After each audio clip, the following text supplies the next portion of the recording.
गोकुळ सोबत गोकुल. तोडकर संजीवनी फुटबॉल स्पर्धेत पीटीएम संघाने 5-1 गोलनी वेताळमाळ संघावर एकतर्फी विजय मिळवत उपांत्य फेरीत केला प्रवेश.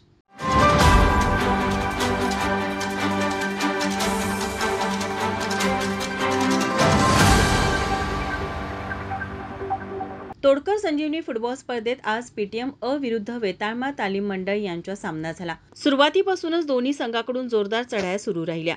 पीटीएमचेच ओंकार पाटील, नबी खान, प्रथमेश हेरेकर, अन्शिद अली यांनी वेगवान चढाई करत वेताळमाळ संघावर आघाडी मिळवण्याचा प्रयत्न केला.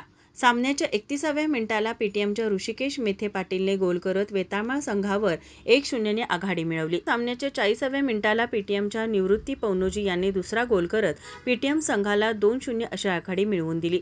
यानंतर वेताळमाळच्या प्रणव कणसे, राहुल पाटील, रणवीर जाधव, थुलुंगा ब्रह्मा या खेळाडूंनी बरोबरी साधण्याचा प्रयत्न केला, परंतु यश आले नाही. मध्यंतरापर्यंत पीटीएम 2-0 आघाडीवर राहिला. उत्तरार्धात सामन्याच्या 46व्या मिनिटाला पीटीएमच्या अन्शिद अलीने गोल करत पीटीएम संघाने 3-0 अशी आघाडी घेतली. यानंतर पीटीएमच्या निवृत्ती पौनोजीने मैदानी गोल करत वैयक्तिक दुसरा आणि संघासाठी चौथा गोल नोंदवून पीटीएम संघाने 4-0 अशी भक्कम आघाडी मिळवली.